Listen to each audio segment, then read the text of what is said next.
দেশ যেন আগুনে পুড়ছে। রাজধানী ঢাকা থেকে শুরু করে বন্দর নগরী চট্টগ্রাম পর্যন্ত চারদিকে একের পর এক অগ্নিকাণ্ড। মিরপুর, চট্টগ্রাম ইপিজেড আর এবার বিমানবন্দর। মাত্র ৫ দিনের ব্যবধানে তিনটি ভয়াবহ আগুন। এটাকে নিছক দুর্ঘটনা নাকি এর পেছনে আছে কোনো পরিকল্পিত নাশকতা? ১৪ই অক্টোবর রাজধানীর মিরপুরের শিয়ালবাড়িতে ভয়াবহ আগুনে প্রাণ হারিয়েছেন ১৬ জন, আহত আরও অনেকে।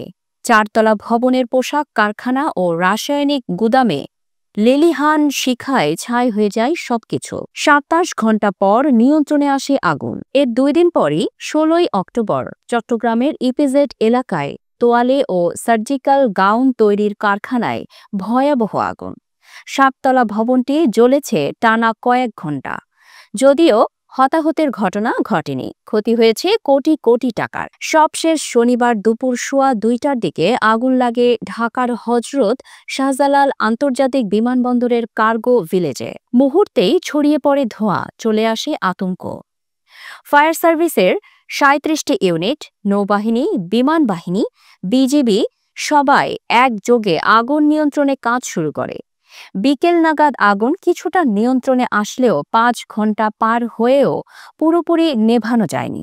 আগুনের কারণে বিমানবন্দরের সব ফ্লাইট সাময়িকভাবে স্থগিত করা হয়। ঢাকা থেকে ছেড়ে যাওয়া বা ঢাকায় আসা ফ্লাইটগুলো চট্টগ্রাম, সিলেট এমনকি কলকাতা পর্যন্ত ঘুরে যায়।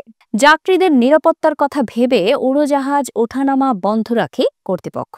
আগুন নেভাতে গিয়ে আহত হয়েছেন বহু ফায়ার ফাইটার ও আনসার সদস্য। শুধু আনসার বাহিনীরই ১৭ জন সদস্য হাসপাতালে ভর্তি। তাদের চিকিৎসা চলছে সিএমএইচ ও কুর্মিটোলায়। এত অল্প সময়ে দেশের ৩টি গুরুত্বপূর্ণ স্থানে ভয়াবহ অগ্নিকাণ্ড।